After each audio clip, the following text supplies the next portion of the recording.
Masayang balita mga Ophirians, narito na ang karugtong na video ng Rizal series. Hihimayin natin ang mahahalagang laman ng Ni Ultimo Adios para lumutang ang nakapaloob na mensahe ng ating pambansang bayani. Consumatum est, it is finished, huling salita ng Panginoon bago siya nalagutan ng hininga sa Golgota. Yan din ang huling salita ni Rizal bago siya namatay. Iisang kapangyarihan ang kumitil sa Misaya at kay Rizal. Ang Misaya noon ay umiyak, humingi ng tulong sa Ama na kung pwede palipasin ang kanyang kamatayan. Nasusulat, "Abba, Father," he cried out, "everything is possible for you. Please take this cup of suffering away from me, yet I want your will to be done, not mine." Mark chapter 14, verse 36.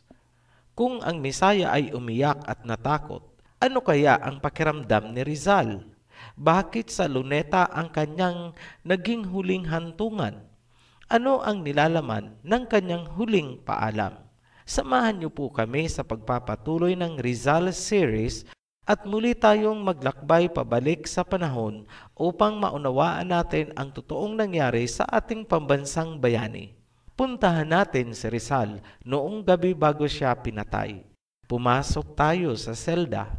Madilim ang paligid. Tanging ilaw mula sa isang lampara ang pinanggagalingan ng mapanglaw na liwanag. Makikita natin si Rizal nag-iisa. May kunti siyang papel at pluma. Sinusulat niya ang kanyang huling paalam.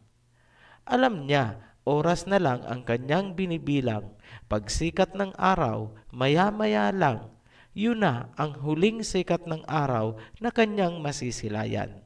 Ano kaya ang pakiramdam niya sa mga panahong yon? Nakikinikinita natin.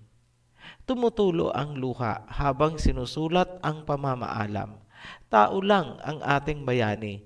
May emosyon, nakakaramdam ng lungkot, at higit sa lahat, natatakot bago ang execution. Ang nooy matanda ng nanay ni Rizal ay dumalaw pa sa kanyang piitan. Nais niya sanang mayakap man lang ang kanyang anak sa huling pagkakataon. Ngunit yun ay hindi pinagbigyan ng gwardya. Sobrang kalungkutan ang pinagdaanan ni Rizal habang humihingi siya ng tawad sa kanyang ina. Kung natatandaan pa, bata pa lang si Rizal noon. Ayaw na ayaw sana ni Doña Teodora na dumunong ang kanyang anak dahil mapapatay daw ito ng mga Kastila. At ngayon nga, nagkakatotoo ang kanyang kinatatakutan. Matutunghayan nyo sa pagpapatuloy ng video na ito ang kakaibang analysis ng Ni Ultimo Adios na hindi nyo matatagpuan sa kahit anong history books, local man o foreign. Huwag po kayong magtataka bakit naiiba ang interpretasyon ng Ophirian heritage. Dumaan kasi tayo sa pagkatao, mga karanasan, pananaw at higit sa lahat ay ang mga ipinaglalaban ni Rizal. Yan ang tanging paraan para maunawaan ng tama ang kanyang mga obra gaya ng Noli Me Tangere, El Filibusterismo at higit sa lahat, itong Mi Ultimo Adios. Binuksan natin ang nakaraan mula sa anggulong ito. Makikita natin na si Rizal ay parang isang biktima ng krimen kung saan puwersahang pinasok ang kanilang bahay, ngunit nakilala niya ang punong salarin, nadiskubre niya ang motibo at nagawa niya itong isulat bago pa man siya binawian ng buhay. Yan ang Mi Ultimo Adios. Ang kanyang isinulat ay hindi isang work of art at hindi sapat ang pag-aalay ng mga bulaklak sa kanyang puntod o estatwa bilang paggunita. Isinulat ni Rizal bilang annotation sa Sucesos de las Islas Filipinas kung ano talaga ang gusto niya. Kanyang sinabi, kung magtatagumpay ang librong Sucesos, nagisingin ang inyong diwa na maalala at maituwid ang mga mali at paninira, sa gayon, hindi na sayang ang aking pinagpaguran. Ito ang ating magiging basihan kahit gaano kaliit para maintindihan ang darating na panahon. Pansining mabuti ang nais ni Rizal. Una, kailangan daw magising ang mga Pilipino sa katotohanan ng mga pangyayari. Pangalawa, kailangan daw ituwid ang mga kasinungalingan ng nakaraan na ngayon ay naging bahagi na ng kasaysayan na itinuturo sa mga kabataan. Yun lang daw ang tanging paraan para maunawaan natin ang mga darating na panahon. Para sa Ophirian Heritage, itong Mi Ultimo Adios ay isang huling habilin sa anyong pamamaalam. Yan ang ating napagtanto dahil sa kahulugan ng mga nilalaman. Bago tayo magpatuloy, muli naming pinaaalala na ang obra ni Rizal ay kinatawan ng kanyang mga karanasan at nasaksihang mga pangyayari. Magpatuloy na tayo sa pag-analisa ng Mi Ultimo Adios or Last Farewell. Simulan natin sa pagtutuwid ng translation mula sa salitang Kastila papunta sa English at Tagalog para lumutang ang tamang mensahe. Matatagpuan sa pinaka-climax ng Last Farewell ang paunang palatandaan kung bakit siya pinatay, sino ang pumatay, at ano ang sitwasyon ng kanyang mga naiwan.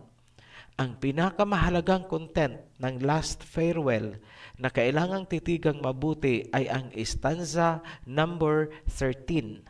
Pakinggan niyo pong mabuti. Mi patria idolatrada, dolor de mis dolores, querida Filipinas, oye el postrer adiós. Aje te dijo todo, mis padres, mis amores, voy donde no hay esclavos, verdugos ni opresores, donde la fe no mata, donde el que reina es Diyos. Sa English, ganito ang translation.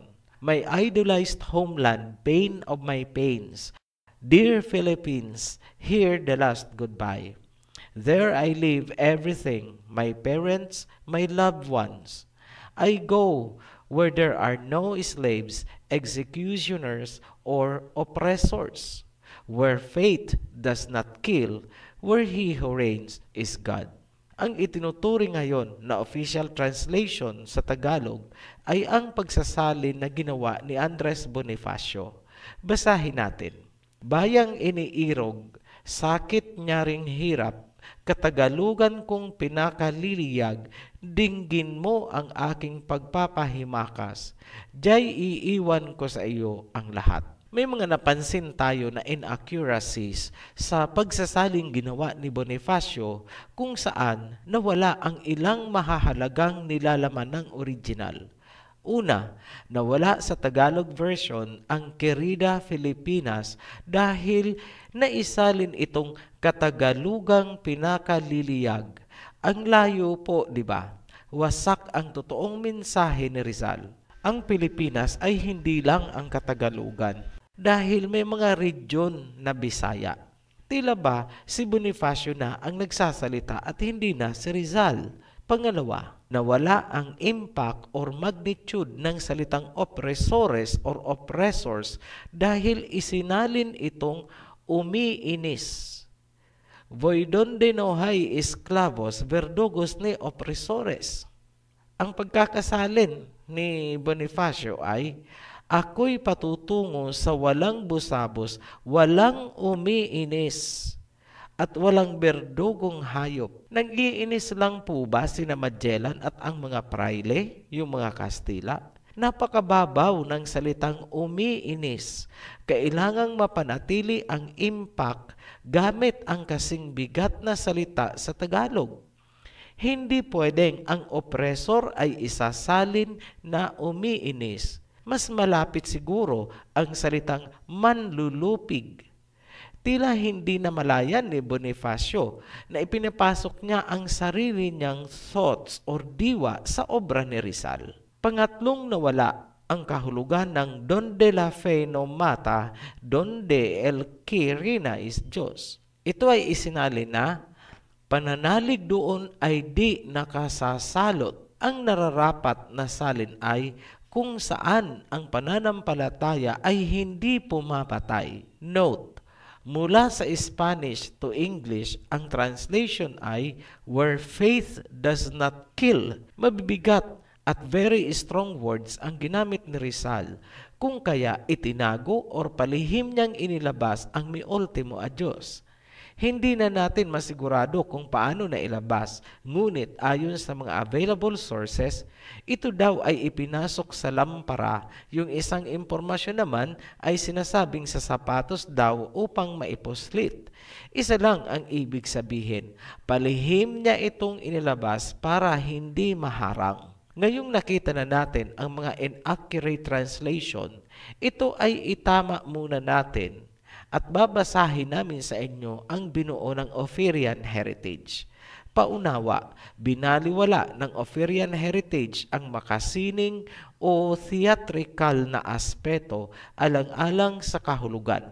Mas binigyan natin ng halaga na mapreserba ang nilalamang kahulugan kaysa poetic art gaya ng rhyming. Basahin natin ang rendition na ginawa ng Ophirian. Ito yung stanza number 13. Iniirog kong lupang tinubuan, kirot ng aking pagpapakasakit. Ginigiliw kong Pilipinas, huling paalam iyong pakinggan.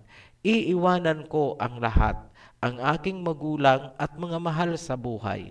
Ako'y paroroon kung saan walang alipin, walang berdogo at walang manlulupig. Kung saan ang pananampalataya ay hindi pumapatay.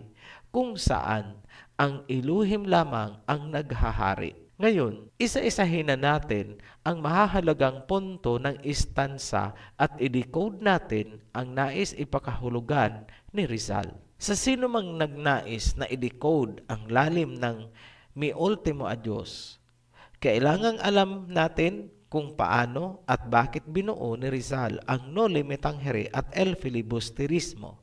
Kailangan ding unawain bakit ini-endorso ni Rizal ang Sucesos de las Islas Filipinas. Kailangan ding alamin bakit ginagalugad ni Rizal ang mga museum at libraries lalo na sa Europa at Amerika. Kapag napagtanto ang mga motibo ni Rizal sa kanyang mga ikinikilos, saka mo palang mauunawaan ang kahulugan ng mi ultimo a Diyos. Yan ang sikretong daan papunta sa kanyang mga obra. Isa-isahin natin ang mga linya na may mahahalagang kahulugan. Unahin natin itong, iniirog kong lupang tinubuan, kirot ng aking pagpapakasakit. Ang linyang ito ay self-explanatory kung napanood nyo ang mga naunang video natin sa Rizal series. Magbibigay na lang po kami ng karagdagang impormasyon bakit sinabi ni Rizal na pains of my pain. Sa Tagalog, kirot ng aking pagpapakasakit. Halimbawa niyan ay noong nasa Germany si Rizal at naubusan siya ng pera, nagkasakit sa kasagsagan ng winter. Nakaranas din ng gutom habang sinusulat niya ang Noli Me Tangere. Lahat ng hirap na pinagdaanan niya at ang napipintong kamatayan ang tinutukoy niya sa dolor de mis dolores, pains of my pain.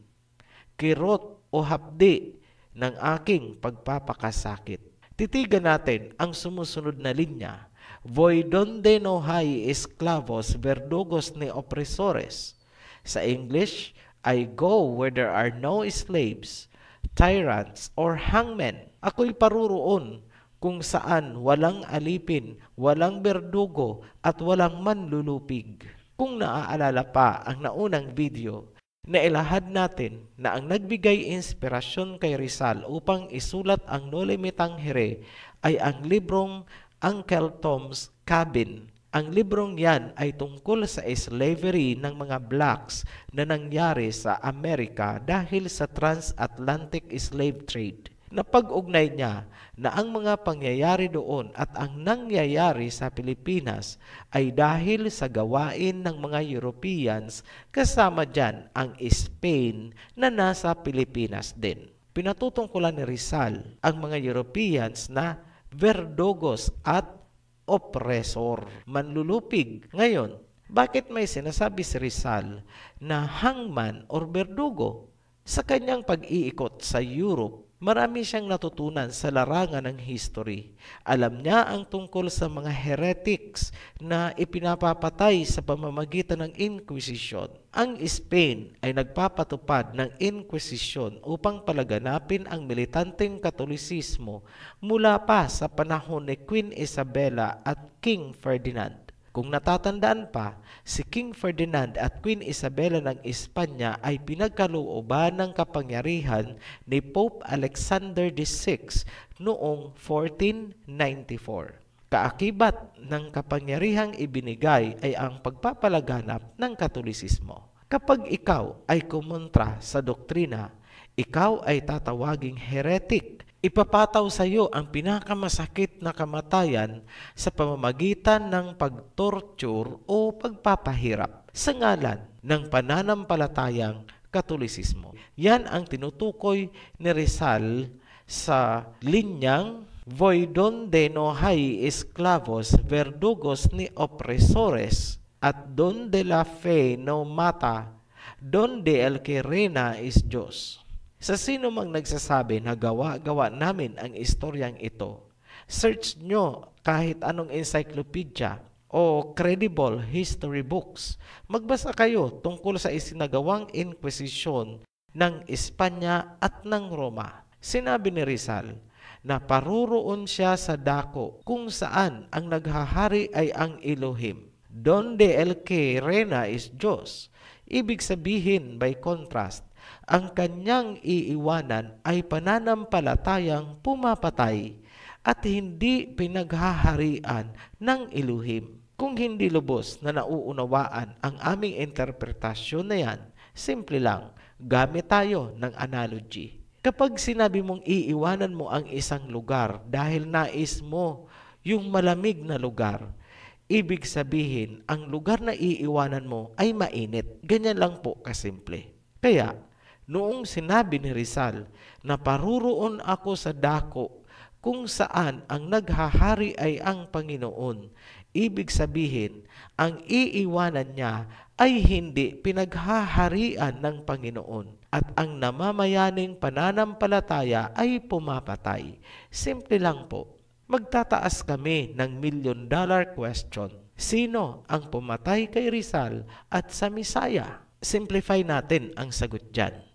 Huwag po kayong maiinip. Ilalatag lang po natin ang premise para suportado ang ating sinasabi. Para sa mga alam na itong bahagi, huwag nyo pong aakalain na paulit-ulit tayo. Lagi kasi nating kinoconsider yung mga baguhan na itong video pa lang ang napapanood para makarelate din sila. Pero kailangan pa rin nilang panoorin yung mga nakaraan, lalo na itong Rizal series para maintindihan ng lubusan. Mag-trace back po tayo sino ang mga tao na nasa likod ng sinapit ni Rizal at ng mga Pilipino. Hindi ba't ang mga Kastila? Spain, walang dapat pagtalunan sa puntong yan. Ano ang bitbit na pananampalataya ng mga Kastila dito sa Pilipinas? Militanteng Katolisismo. May pagtatalunan ba tayo tungkol dyan? Wala. Bakit bitbit ng Espanya ang Katolisismo dito sa Pilipinas? dahil bahagi iyon ng kapangyarihang ibinigay ng Papa kina King Ferdinand at Queen Isabella noong sila ay prinoklama bilang Catholic King and Queen. Sa makatwid, ang kapangyarihang sumikil sa mga Pilipino ay ang kapangyarihan ng Roma. Ano ang papel na ginampanan ng Espanya?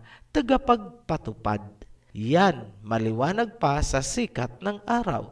Historical fact po yan. Hindi po kami nagmamanufacture ng kasinungalingan. Alam nyo po, walang saysay na alam nyo at kahit memoryado nyo pa ang history kung hindi naman naiintindihan ang ugnayan ng mga pangyayari. Habang ang Pilipinas ay kontrolado ng magkasamang kapangyarihan ng simbahang Romano at gobyernong Kastila, pumalag itong si Rizal. Palibhasa, marami siyang nalalaman. Kinalaban niya ang doktrina ng Roman Catholic Church at kinalaban niya rin ang pang-aabuso ng mga Kastila. Ipasok natin ang linya ng Mi Ultimo Adios. Voy donde no hay esclavos, verdugos ni opresores. Sino sa tingin nyo ang tinutukoy ni Rizal na mga berdugo at oppressor? Sino pa ba?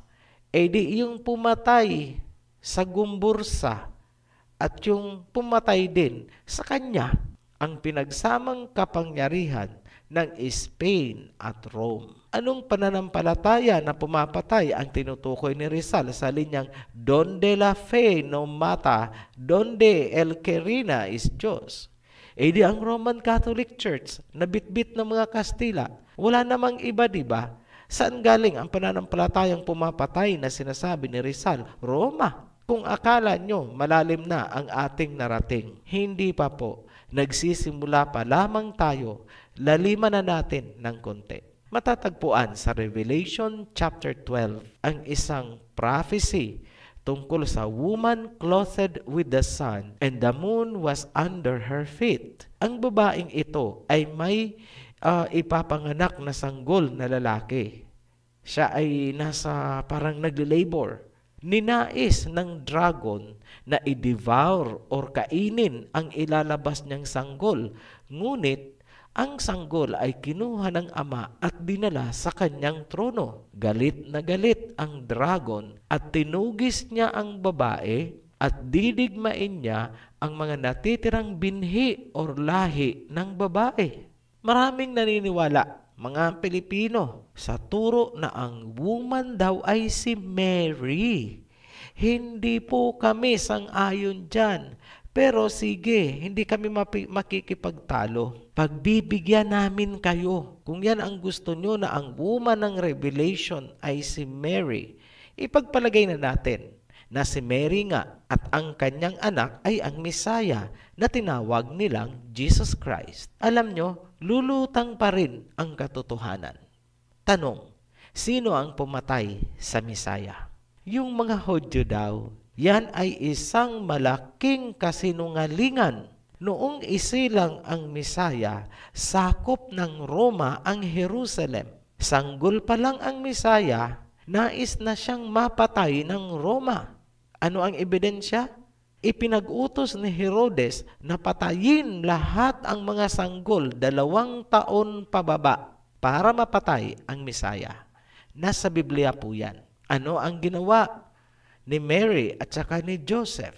Tumakas sila papuntang Egypt. So ibig sabihin, right from the start, ang nagnanais na mapatay ang Messiah ay ang Roma, hindi ang mga Hudyo.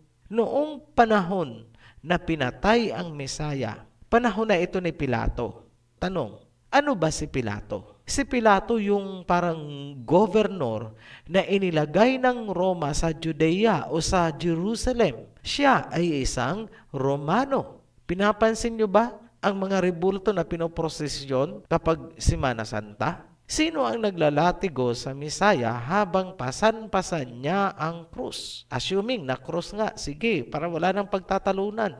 Sino ang naglalatigo? Sundalo ng Roma. At the last moment, sino ang sumaksak sa tagiliran ng Messiah at mula doon bumulwak ang magkahalong tubig at dugo? Sino? Si Longinus. Ano ba itong si Longinus? Sundalo ng Roma.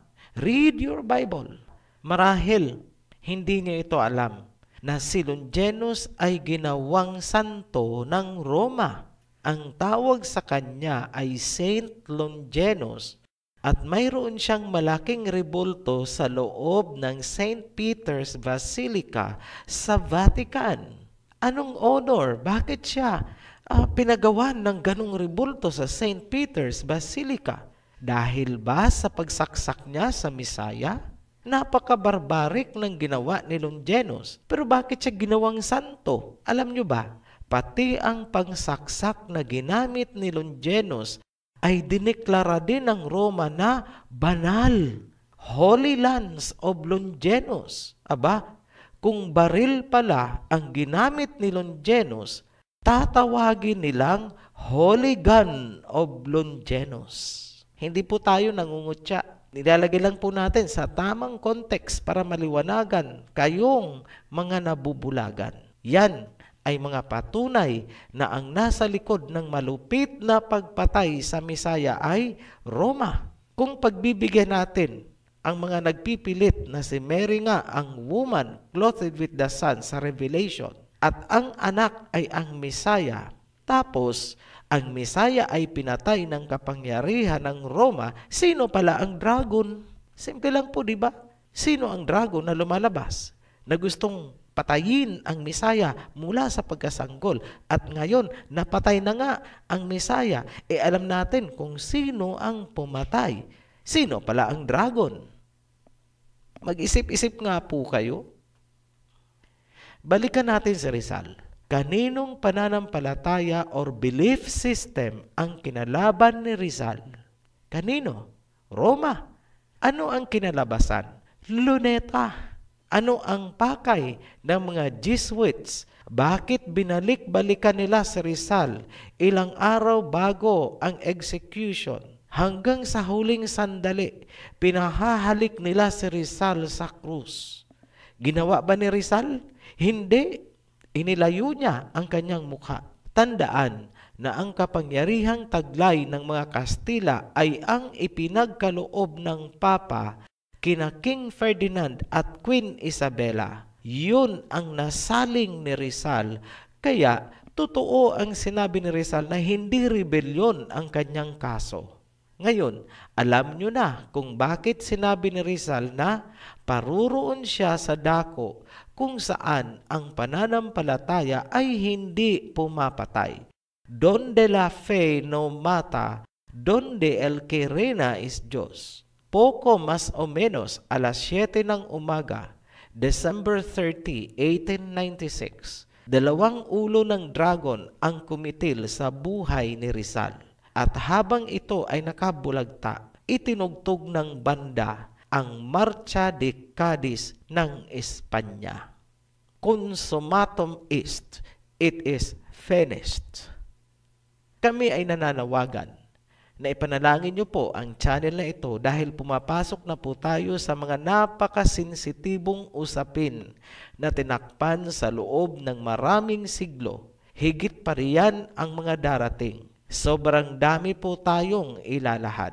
Ito ang panahon na kailangang magising na ang mga Pilipino. Kailangang malaman nyo na tayo ang lahi ng Hebreyong si Joktan.